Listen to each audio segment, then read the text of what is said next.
Peggy 16.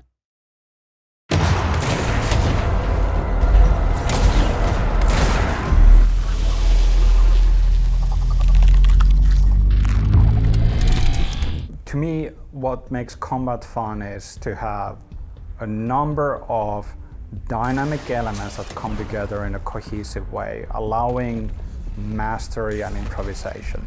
With the Hiss, the strange supernatural force that has invaded the place, it has affected or taken over aspects of the building, including some of the objects as well, and it will use anything it can to destroy the things that are trying to stop it. With the service weapon, it was important to me that we find this idea of a supernatural weapon that the director wields and move away from thinking that the director would carry, let's say, an arsenal of different guns with her. The weapon that was the most challenging to get right and really feeling good was the very first weapon in the game, the revolver. There are some games that have really good feeling pistols, and I wanted to make sure that we had that same sense of empowerment when you have the first weapon in the game. It's not a tool that gets old and useless very quickly. It's something that you can keep coming back to, and it's more about accuracy.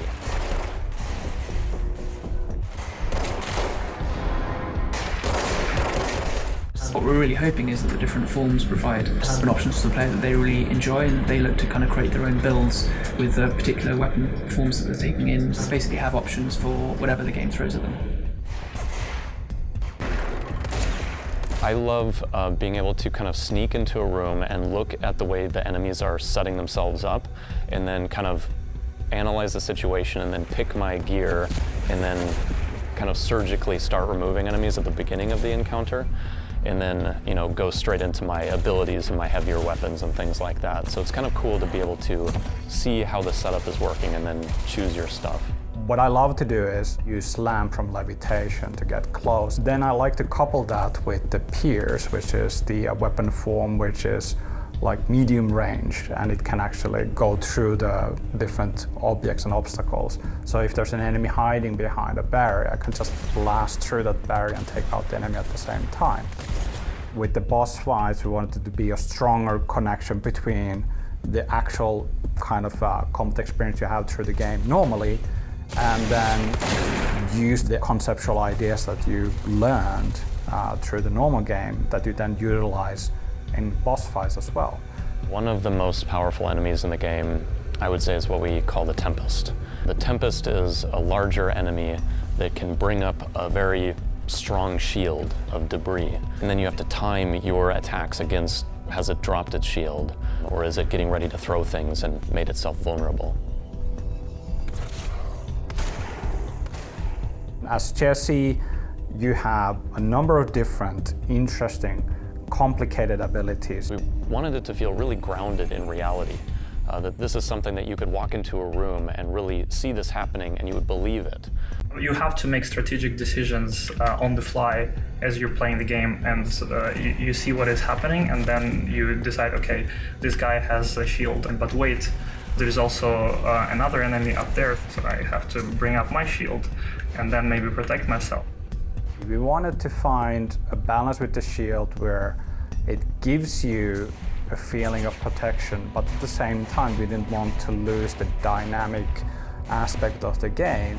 We've been really working hard in tuning the shield to really feel nice, especially against bullets.